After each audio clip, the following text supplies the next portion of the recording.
तो चलिए शुरू करते हैं। लेसन का नाम है the grandmother, written by Ray Young Bear, है ना। तो बिना देरी किए हुए लेसन की शुरुआत हम लोग करते हैं। लिखता है रे Young bear, born 1950, is a Native American poet and novelist of the Meskwaki tribe of North America। रे यंग बेयर जो कि नाम है किनका, पोएट का, जिन्होंने इस पोएम को लिखा है द ग्रैंड मदर को, उनका जन्म 1950 में हुआ है, जो ब्रैकेट में दिया हुआ। Is a native American poet and novelist of Meskwaki tribe of North America, मतलब उत्तरी अमेरिका के मेस्क्वाकी जनजाति के ये जन्म से संबंधित, मतलब इनका जन्म स्थान अमेरिका है, वहाँ के प्रसिद्ध कवि और क्या है, नोवेलिस्ट, उपन्यासकार है। मतलब रे यंग बेयर मेस्क्वाकी भाषा के या मेस्क्वाकी जनजाति जो नॉर्थ अमेरिका की है, उत्तरी अमेरिका की, वहाँ के कवि और उपन्यासकार है।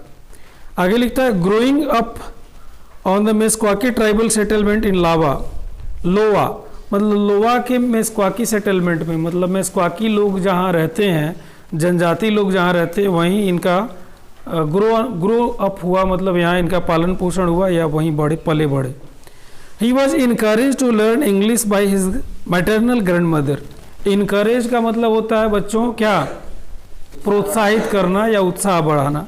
तो he was encouraged मतलब उनका उत्साह बढ़ाया गया, to learn English मतलब इंग्लिश सीखने के लिए, by his maternal grandmother।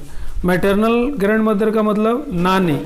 तो इनका इंग्लिश सीखने के लिए उत्साहवर्धन इनकी नानी ने किया, मतलब इनका उत्साहवर्धन इनके नानी के द्वारा अंग्रेजी सीखने के लिए किया गया। आगे लिखता है कि and he began to translate his poems into that language, और वो अपने पोम्स का, अपने कविताओं को का उस भाषा में अनुवाद करना शुरू कर दिए। ट्रांसलेट मतलब अनुवाद करना, ट्रांसलेशन का मतलब अनुवाद, और ट्रांसलेट मतलब अनुवाद करना। His work was first published in 1968। His work मतलब उनकी कृति, उनका काम, उनकी रचना। वर्क का मतलब यहाँ रचना भी हो सकता है, WORK। वर्क का मतलब काम भी होता है और काम का मतलब रचना भी है। तो हिज वर्क मतलब उनकी रचना वाज फर्स्ट पब्लिश्ड मतलब सबसे पहले पब्लिश हुआ, मतलब प्रकाशित हुआ इन 1968 मतलब 1968 में। उनकी रचना 1968 में पहली बार प्रकाशित हुई। He often switches between English and the Meskwaki language to express himself more fully. लिखता है ऑफन का मतलब होता है अक्सर, प्राय। स्विचेस का मतलब होता है परिवर्तन करना या चेंज करना। तो he often switches between English and the Meskwaki, मतलब वो हमेशा इंग्लिश और मेस्क्वाकी भाषा में अपने आप को चेंज करते रहते हैं, मतलब कभी इंग्लिश और कभी मेस्क्वाकी बोलते हैं चाहे लिखते हैं। To express himself more fully मतलब अपने आप को और ज़्यादा अच्छे से अभिव्यक्त करने के लिए या अपने आप को और अच्छा लोगों के सामने व्यक्त करने के लिए वो इंग्लिश से मेस्क्वाकी, मेस्क्वाकी से इंग्लिश में बोलना या लिखते हैं, बोलते हैं या लिखते हैं। जैसे हम लोग अंग्रेजी बोलते बोलते हिंदी भी बोलने लगते हैं ताकि लोगों को और आसानी से समझ में बातें आ जाए। तो इन द प्रेजेंट पोएम मतलब इस वर्तमान कविता में द ग्रैंड मदर, जिसका नाम ग्रैंड मदर है, मतलब वर्तमान पोएम जो ग्रैंड मदर है, ही draws a picture of his grand mother. वो अपने नानी के तस्वीर को खींचते हैं या दिखाते हैं। कौन सी से, all loving and all inspiring, जो बहुत ही प्यारी और बहुत ही प्रेरणादायी है। अपने इस पोएम में अपनी नानी की एक तस्वीर वो अपनी रचना के द्वारा प्रस्तुत करते हैं, जो बहुत ही प्यारी और प्रेरणादायी है। अब क्वेश्चन आंसर देखेंगे बच्चों। देखिए क्या है, लिखता है what do you call your mother's mother और फादर्स मदर, मतलब आप अपनी माँ के माँ को या पिताजी के माँ को क्या कहते हैं। तो माँ के माँ को नानी कहते हैं और पिता के माँ को दादी कहते हैं। यू नो, नानी एंड दादी। Next question, how do you behave with your grand mother, मतलब आप अपने नानी या दादी के साथ कैसा व्यवहार करते हो। तो अच्छा व्यवहार करता है हर आदमी, है ना। आगे है what is the role of grandmother in a family. अब नानी या दादी का क्या रोल होता है इस लेसन के अनुसार, तो नानी का हम कहेंगे। लेकिन हमारे परिप्रेक्ष्य में जब हमारा जो पैट्रियाटिक फैमिली होता है, मतलब पितृसत्तात्मक, तो हम अपने दादी के घर रहते हैं, तो यहाँ दादी का क्या रोल होता है परिवार में, मतलब उनकी क्या भूमिका होती है, पूछ रहा है। Is your grandmother alive, क्या आपकी दादी या नानी जिंदा है। How much are you attached with her, तो आप उनसे कितना जुड़े हुए हो। अटैच होना मतलब जुड़ा हुआ होना। चलिए, now we are in the main portion of the poem. लिखता है द ग्रैंड मदर, मतलब यहाँ नानी के लिए द ग्रैंड मदर। देखिए क्या है, if I were to see her shape from a mile away, मतलब यदि मैं उनके आकार या आकृति को 1 माइल दूर से भी देखता। आई वेर दिया हुआ, इसका मतलब ये कोरी कल्पना की बात है, रियल बात नहीं, वास्तविकता नहीं है, ये अवास्तविक काल्पनिक सिचुएशन है, काल्पनिक परिदृश्य है। लिखते हैं कि यदि मैं उनको 1 माइल दूर से देखता तो आई वुड नो सो क्विकली, तो मैं बहुत ही जल्दी, इतना जल्दी उन्हें जान जाता, दैट इट वुड बी हर, कि वह जो शेप है, वह जो आकार आकृति है, वो किनकी है, उन्हीं की है, मतलब नानी की ही है। फुल स्टॉप तक एक बार फिर देखते हैं। If I were to see her shape from a mile away I would know so quickly that it would be her, मतलब यदि मैं उन्हें 1 माइल दूर से भी देखता तो मैं शीघ्र ही जान जाता कि यह वही होगी। कौन, मतलब मेरी नानी होगी। द पर्पल स्कार्फ, मतलब वैगनी कलर का उनका दुपट्टा। And the plastic shopping bag, और प्लास्टिक का बाजार करने वाला झोला। मतलब इन 2 चीज़ों से, ये 2 चीज़ उनके क्या है, यूनिक है। ये 2 चीज़ जो है उनकी पहचान है, उनका स्कार्फ दुपट्टा पर्पल कलर का, बैगनी कलर का, साथ ही साथ उनका प्लास्टिक का शॉपिंग बैग, ये उनकी पहचान है। इससे कोई भी पहचान जाता, ऐसे मैं तो उनको ज़रूर 1 माइल दूर से ही पहचान जाता कि she would be her, she would be my grandmother, because she was keeping most of the time और all the time a plastic shopping bag as well as a purple scarf. आगे बढ़ते हैं। If I felt hands on my head, यदि मैं हाथों को अपने सिर पे महसूस करता, I would know that those were her hands, मतलब मैं यदि हाथों को अपने सिर पर महसूस करता तो आई वुड नो, मैं जान जाता, that those were her hands, कि ये उन्हीं के हाथ होंगे।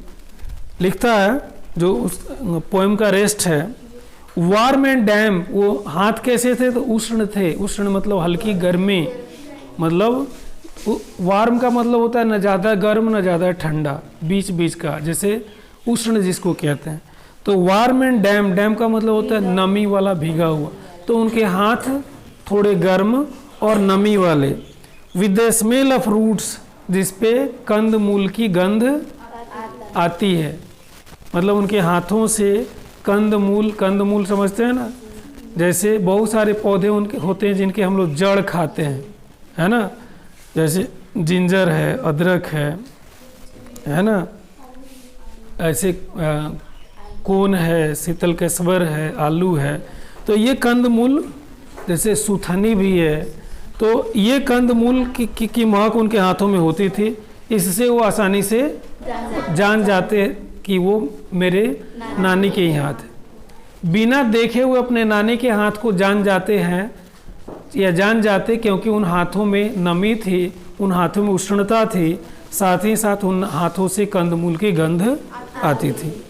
आगे है,